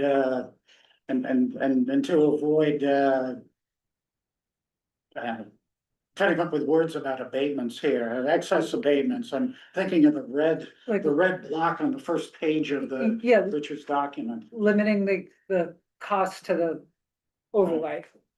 But worded And better. then have a second, yes, and then That's a a good third point. resolution saying we recommend in future years a phased approach to mitigate future tax increases on residents. Are you writing all this down, Paul? Strategic- I need your writing help. Okay, so we recommended 3% RTE for fiscal 2026. We're all clear on that. Mhm. That's a motion? If, That's, I will make that. We if, recommended 3% RTE for fiscal year 2026. In that motion, if it's approved by the select board. if approved by the select board, we recommend a We're not 3%. recommending it unless they. Right, Yeah. if is approved by the select, if it. I like that. So, Maybe yeah, Amy good. will have a That's nice and portion clean. votes. select Okay, board. so that's 3%. motion number 2. Right, can we vote on that? Is there one? is there any further discussion, on that motion? All in favor of that motion? 1, 2, 3, 4, 5, 6, 7, 8, 8-0. And then, Now we have a third motion. well, but do we need it? No, I think we wait until Right, they're yeah, I would- considering I would next kick- year. Yeah, I would kick the can down the road. Yeah, Uh, why open that Pandora's box? Because we're talking, motion 3 would be for a year after, would not be for next. Well, the reason you might do it now. Is because if they start at 5 or 10, Oh, God. then they don't have as much ability, I mean, they do, but you're gonna ramp it up much faster and you're gonna limit your ability to go out for multiple years. It's almost more, more power to support that Should have all been 3%. One motion. But it wasn't.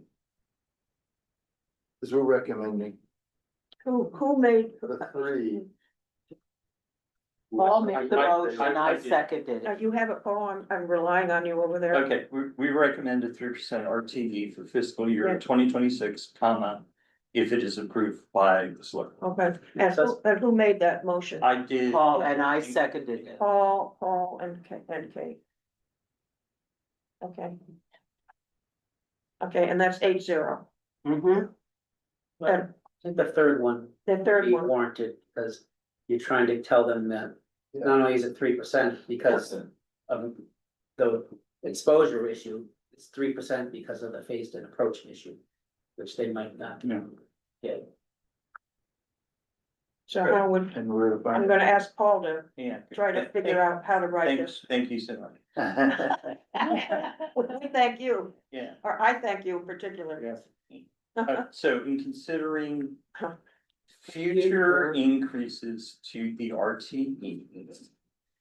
The Finance Committee recommends that the select board take a strategic, Phased-in approach there we go, poof. You got it. That's to it, mitigate To mitigate, future yeah, tax to benefits Okay, to mitigate future tax increases. increase. Should we start with if implemented? Cause we Yes. still don't know if they're gonna vote. right, Mhm. okay, Okay, you wanna read it to us, Paul? no. No. I don't blame you. All right. All right. So we have to say. If If implemented, implemented. If the select board implements an RTE, right? Mhm. And a policy. The finance committee recommends that they take a strategic, Richard, so a strategic, Phased-in phased in based in approach. approach. to offset In future years. future. For tax future years. Oh. to offset future Tax increases. tax increases.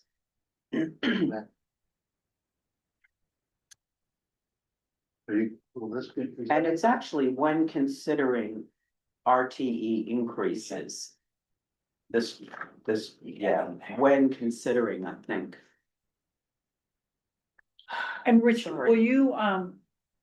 will you provide these details Monday night, the select board meeting? I'm done. But have they heard the strategic, have they heard this kind of stuff? Said he's gonna show him this. 3 of them have. Cause it's important, it was a good point to bring up.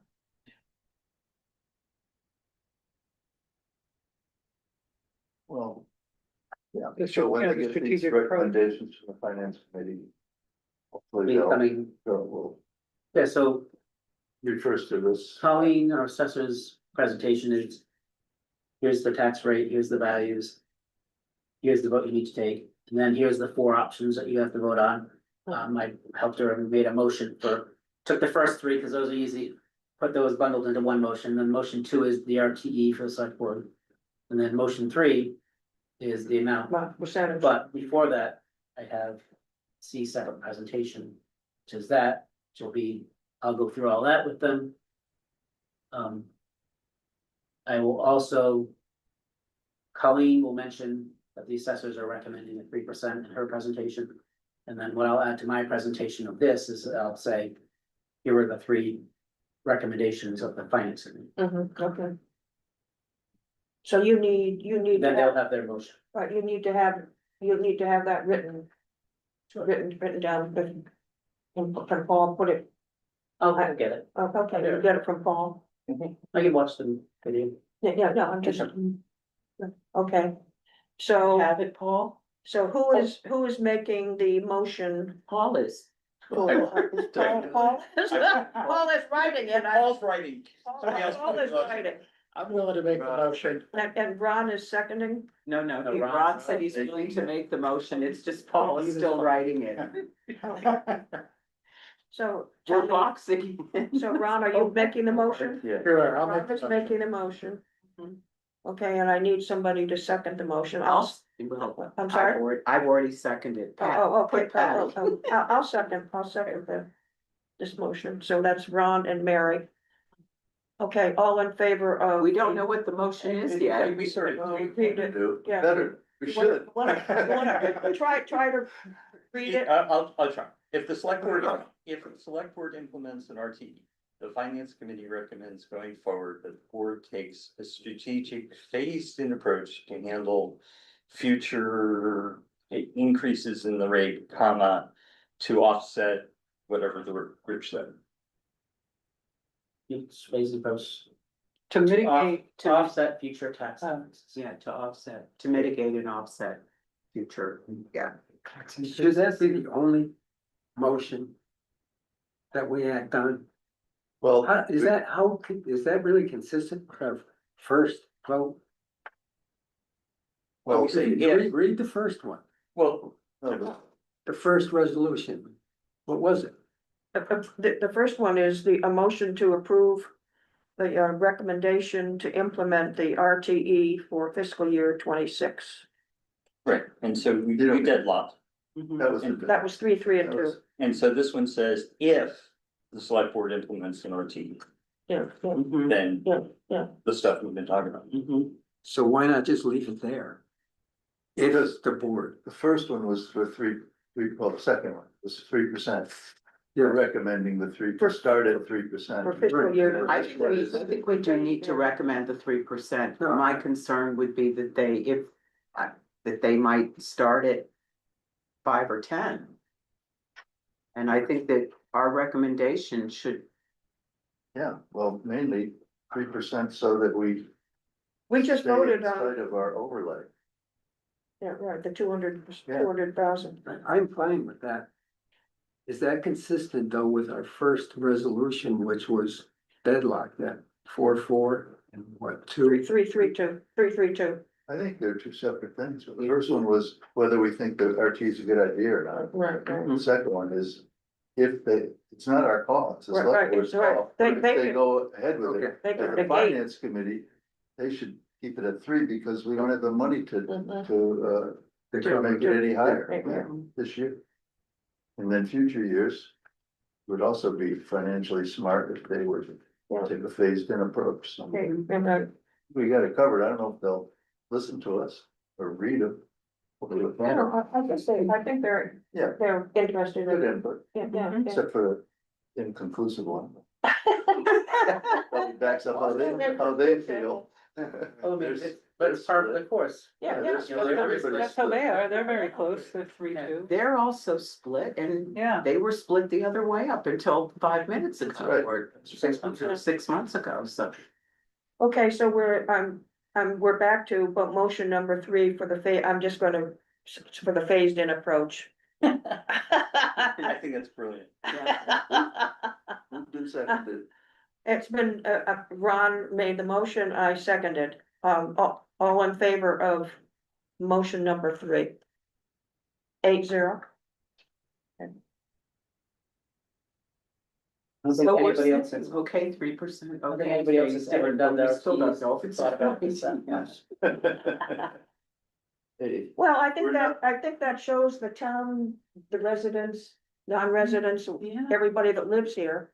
that we are paying attention to what's going on, how it's affecting everybody, and whether we're for or against it, why we are or why we're not. I mean, I think that aspect of it is the important part. And, you know, logically. What, you know, if you're against it, you're against it, and I get that, but logically, if you're gonna do it, to me.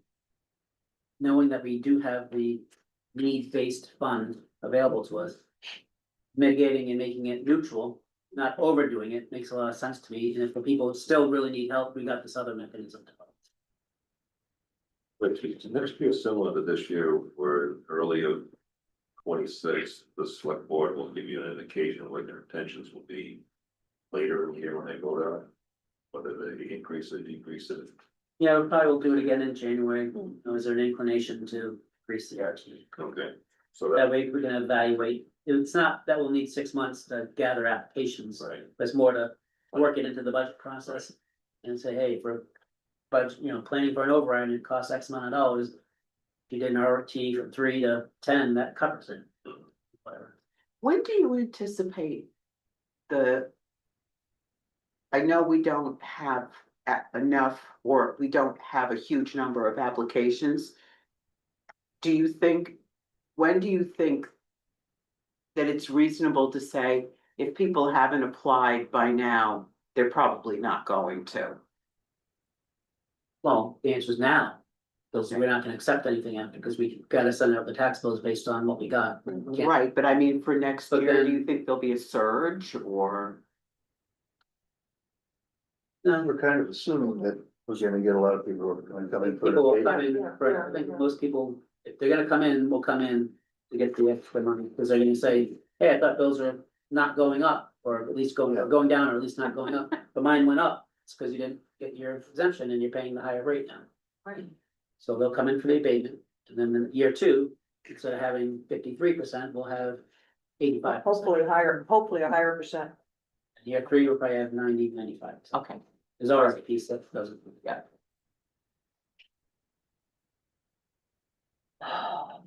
Okay, thanks, everybody.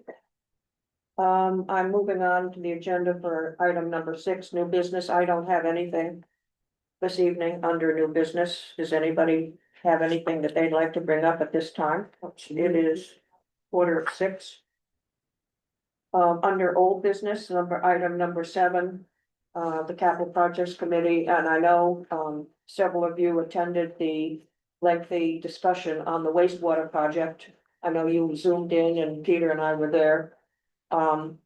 And the next meeting on that, according to my notes, is, is September 23rd, I had written down.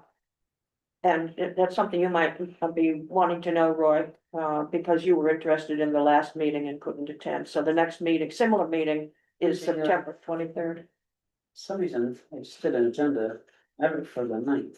We have a capital Capital project project. committee meeting. Right. for that, yeah.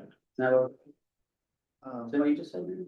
I did, There might be, there's some, talk about another design meeting in the 20th. it's the design, wastewater design Oh, meeting, is that the similar, 23rd? similar to the one that we had for the lengthy it's supposed to be the 90% day. documents. Oh, Yeah. But there's a capital project committee Tuesday. Yeah, yeah, okay, yeah, I'm not talking about just the capital projects committee, I'm talking about the wastewater, yeah. And that I had it down as, for September 23rd. Is that at 9 in the morning too?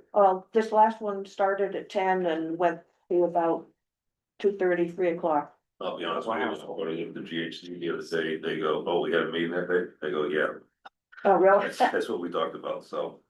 I don't think an agenda developed yet or a time. So, just on that point, excuse me. anticipating Tuesday, got an email from you and I got a call from Fred. So I did follow up, and so we'll have on our agenda for Tuesday, updates from GHD on design, Apex on the design, and Whitewater on their comments, waiting for their report. Part of that agenda will be talking schedule and when to expect, feedback on our OPM provided a bunch of comments and recommendations for the designer to consider at the 60% phase. And so they need to respond to those. Those were verbally discussed with them for several hours last week, but they hadn't received the official document, so I told Jackie to send them the document, Or the memo, the memo, right? right, and, But they know everything that's in the memo, okay, so it shouldn't be a surprise to them. okay, good. And that'll be a basis of discussion for Tuesday, Yep. is that memo and what they plan on doing better. How about the cost implications? Still haven't seen a summary of the entire cost of the project. So they'll cover that under their updates, so they'll reach out to both of them tomorrow and see, hey, do we have any further updates on the cost? And if they can provide detail, that'd be great. Is one of the recommendations in the memo. Right. So the big, PhD provide more cost detail. just for the context of the committee, I guess, and get it on the record, so the concern is. We're concerned about some things, some are bigger than others, but. And Steve can speak to this probably better than I can, but, and we will not have a problem getting something submitted to SRF by the deadline, that's not gonna be the problem. And chances are, it's not a problem that we're gonna be able to go up to bid. The problem is that you run up tight against the deadline, is that you have incomplete design and not great plans. So the people that are bidding Can't, miss things, yeah. or things change, and that you have a situation that the project runs into change orders. So that's what we're trying to mitigate. You hear a lot of conversations about 30%, 60%, 90% documents. It could be 25, 50, 75. It's just kind of a timeline along the design. The schedule that they've had, the 30% documents were completed 6 weeks, excuse me, 2 months ago. And the 60% complete documents, they had like 35 days to do the work on. So just look at the timeline. It's not a lot of time. The next phase after the 90%, I'm sorry, the going from 60 to 90 was 30 days. Going from 90 to 100%, they've got 3.5 months. All right, so it doesn't really correlate with the percentages that you're looking on the documents. And if you look at your schedule, there's been a lot of discussion about the incompleteness and all that other stuff in the documents at this point. But the reality is when they submit the 90% for the SRF is not expecting complete documents. It's a update on where they are currently. And they have to supply enough information for them to evaluate it. But they will continue to design while it's with SRF. So the design is not stopping and waiting for responses back. It will continue at that time frame. And they got 3.5 months. It's still a big job to do. But I compare it to the high school, you know, it's a smaller building. It's the smallest. It's engineers, it's not architectural. Nothing against architects, but engineers. Move it along. Move it along. Same cost though. Exactly the same. So there's, yeah, we all have concern about the documents, but at the same time, take that time. Did I hear that the SRF deadline got moved up or something? It's still the October 3rd, I was wrong, October 3rd is the change, the accelerated date, it's usually. That's the Excel. What they're doing, I think, is they're lifting the documents next week to distribute it to Apex for review and the town to review. But the actual completion of the 90% documents is not gonna be until September 29th. Then they stop, send the drawings to Apex, and they're gonna call those the 90% documents. So it's just a preliminary set that we sent out for review. They have a checklist of what SRF needs, so Right. they can make sure everything is Yes.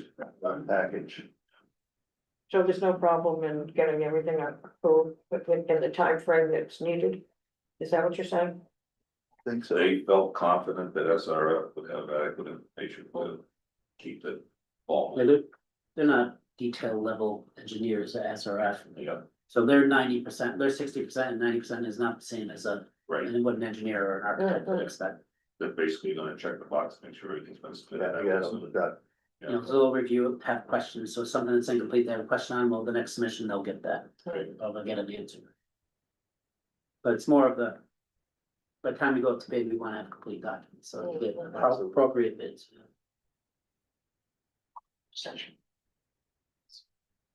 May I ask Okay, a project question? sure.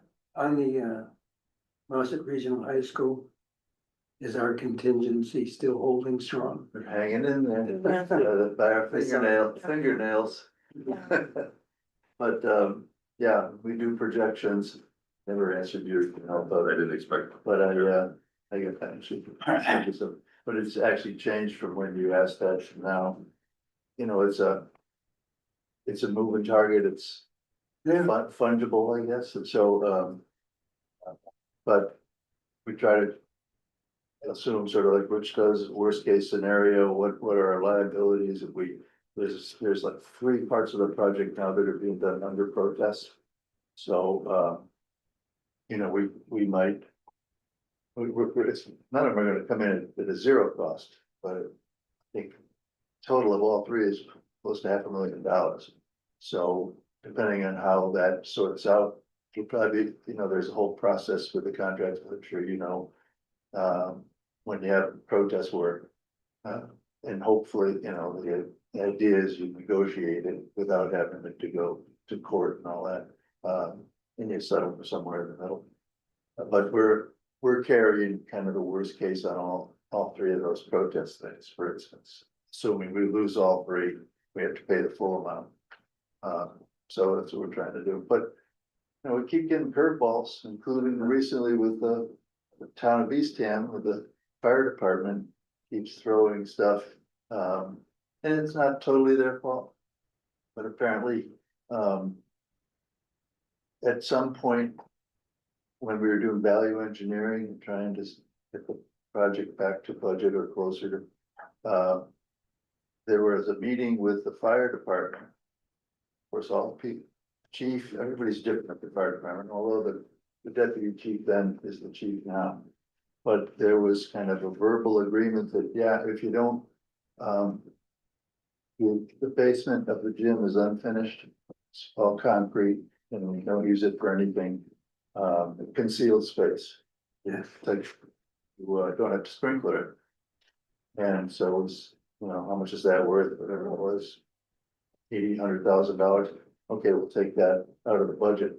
Well, now we get a new fire chief, they come back through. And it's not that simple, because there was a little stairway added and then they have. I think that was the issue, was that instead of it being unoccupied, unused space, it became a usable space.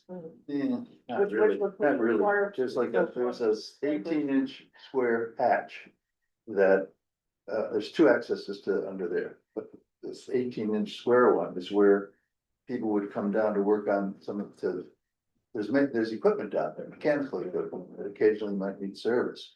So instead of having somebody just go down a straight ladder through an 18-inch hole, they widened it out and put it more of a ladder in there.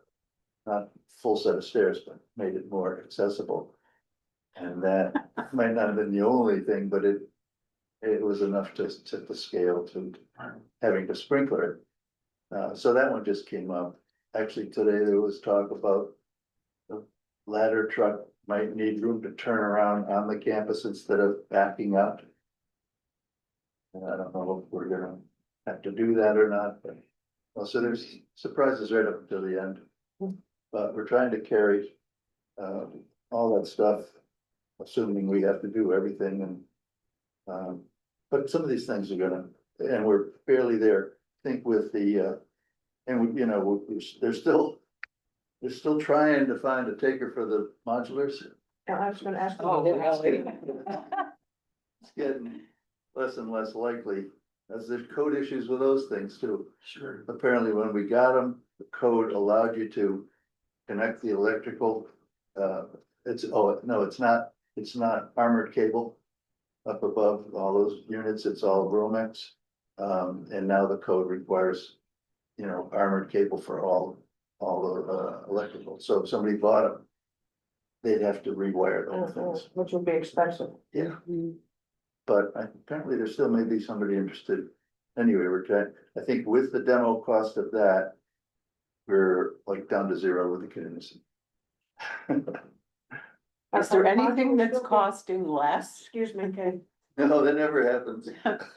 Just Yeah, curious. we got a few credits. I mean, every now and then we get an $8,000 credit in a, you know, $600,000 change order.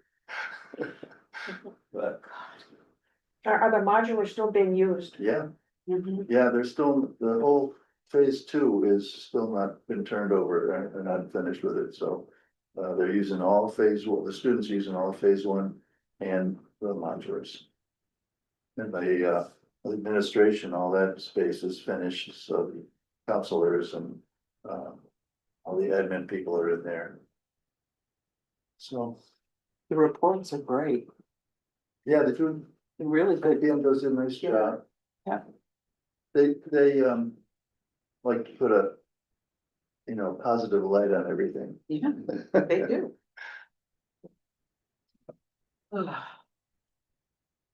Any other questions for the capital projects committee?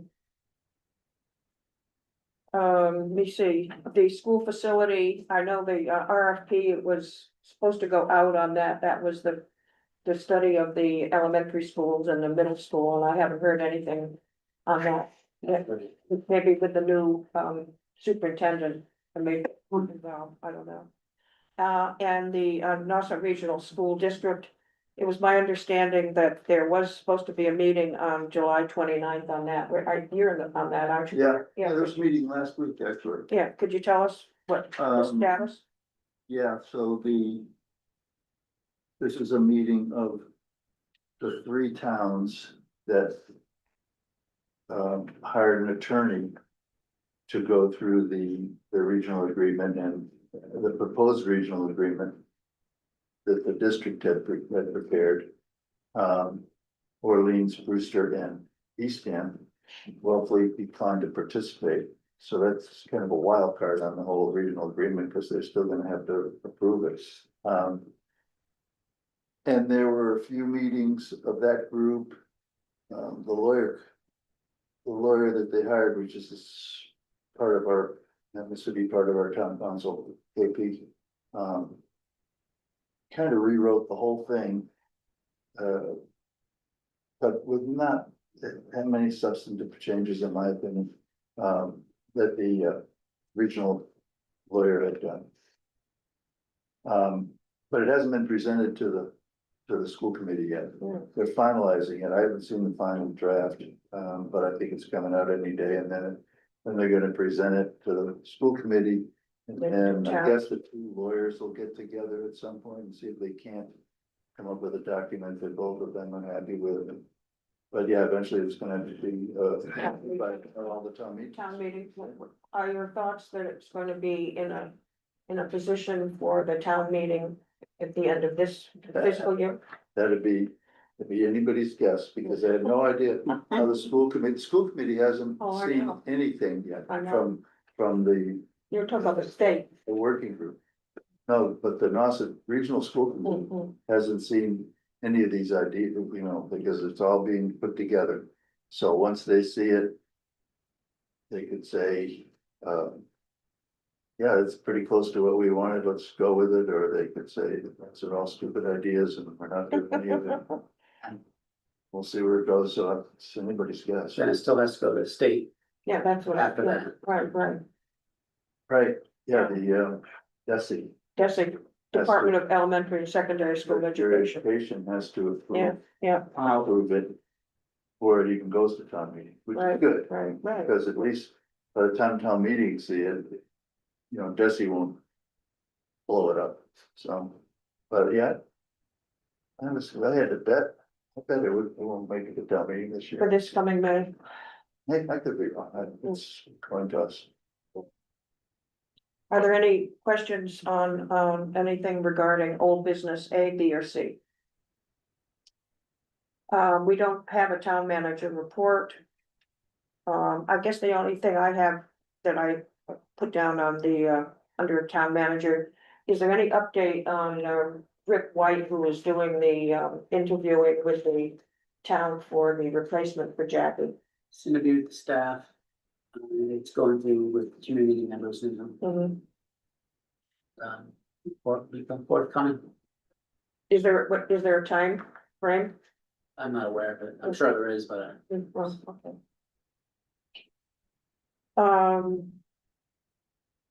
The date on here for the next meeting is obviously incorrect. The I have the next, that's a question that I have. Our next normal meeting, which is the fourth Thursday of every month. Would be 9:25.